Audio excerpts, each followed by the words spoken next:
COVID-19 yang sudah berlangsung hampir 2 tahun tidak hanya meruntuhkan perekonomian, tetapi semakin menyulitkan angkatan kerja menemukan pekerjaan. Sementara jumlah angkatan kerja baru terus meningkat setiap tahun.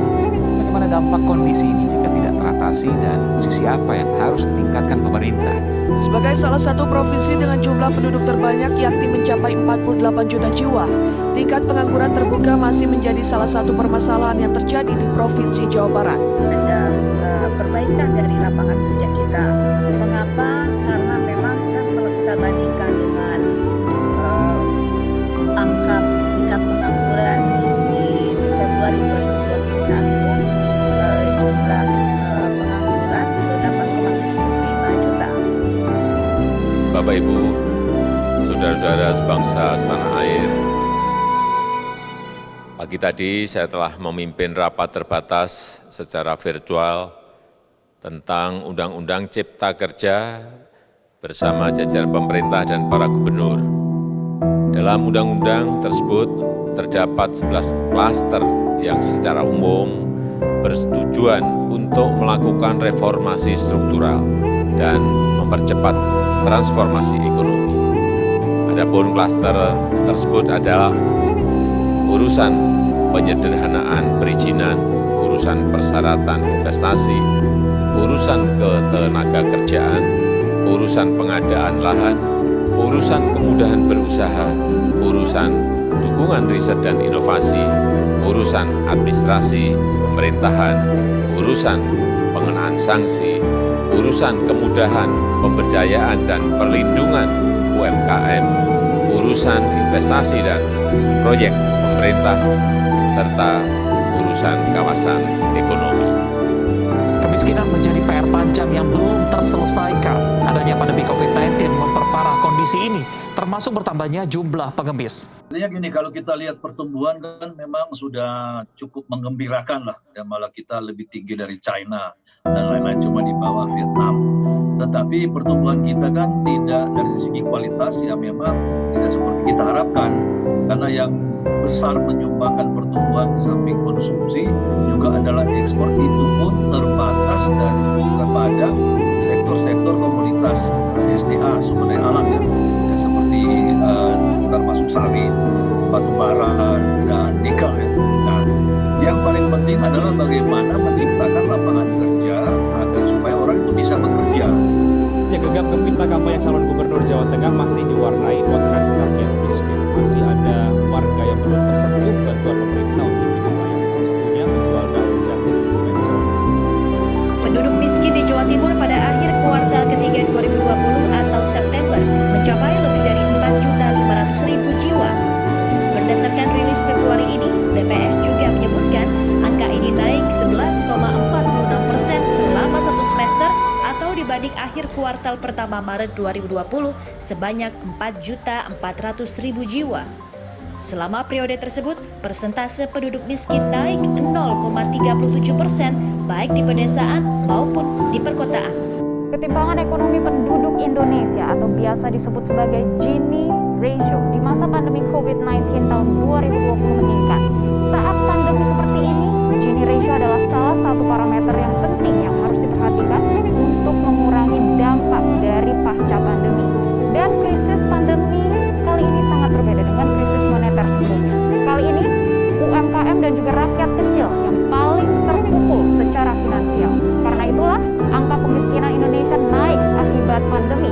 BPS juga mencatat tingkat kemiskinan di pedesaan naik menjadi 13,2%. Dan selain itu, tingkat kemiskinan di perkotaan juga naik menjadi 7,88%. Ini naiknya sangat signifikan. Dan kami akan mengulasnya pagi ini untuk Anda. Ya, perpanjangan pembatasan sosial berskala besar atau PSBB hingga 11 Oktober mendatang diprediksi terjadi atau menyebabkan PHK gelombang kedua setelah PSBB pertama dilakukan karena banyak lokasi pekerja harus tutup seperti pusat perbelanjaan dan lainnya di ibu kota Jakarta. Demo buruh menolak penetapan upah minimum provinsi dan kabupaten kota yang menggunakan formulasi peraturan pemerintah nomor 36 tahun 2021 tentang pengupahan digelar di Kota Bandung pada Kamis siang. Aksi demo ini dilakukan oleh beberapa serikat pekerja se-Bandung Raya. Kita ke informasi sesi pertama, Gabungan Serikat Buruh dan Aliansi Mahasiswa kembali menggelar aksi di depan gedung DPR MPR sejak Selasa pagi. Aksi tersebut dalam rangka penolakan terhadap RUU Omnibus Law yang sedang dirancang oleh DPR dan pemerintah. Gabungan Serikat Buruh dan sejumlah aliansi mahasiswa menggelar aksi untuk menolak RUU Omnibus Law di depan gedung DPR MPR hari ini. Papua adalah harapan terakhir hutan Indonesia. Tapi kini menjadi target ekspansi kooperasi bisnis kelapa sawit. Saya menangis, saya sedih. Kenapa saya punya hutan alam Papua yang begini indah yang Tuhan ciptakan untuk kami. Kami jaga hutan ini dengan baik. Dan kami tidak pernah bongkar hutan. Tapi orang dari luar datang bongkar itu. Buat saya tuh luka.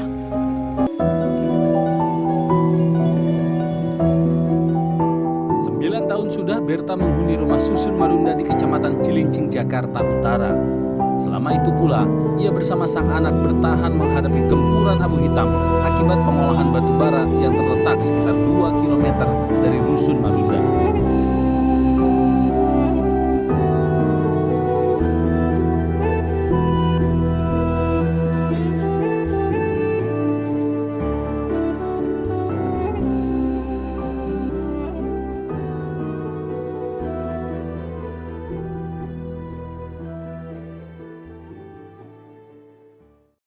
Hai, saya Arif. Di sini saya akan menjelaskan hak dan kewajiban negara terhadap hak mendapatkan pekerjaan dan kehidupan yang layak bagi masyarakat.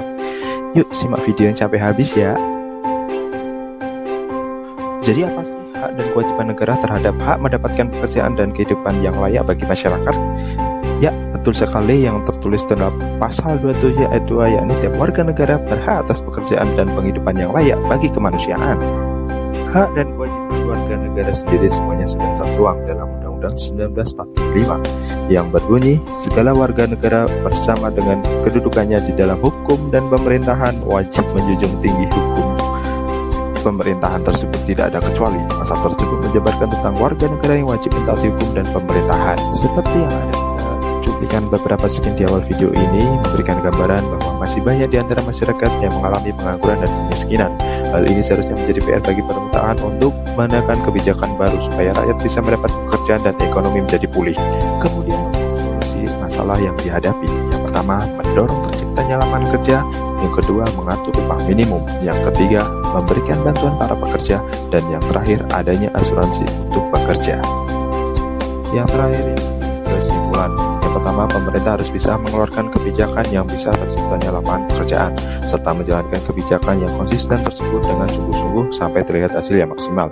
Yang kedua, pemerintah memberikan penyuluhan, pembinaan, dan pelatihan kerja kepada masyarakat untuk bisa menciptakan lapangan pekerjaan sendiri sesuai dengan kemampuan dan minatnya masing-masing, untuk mengembangkan kompetensi kerja guna meningkatkan kemampuan produktivitas dan kesejahteraan.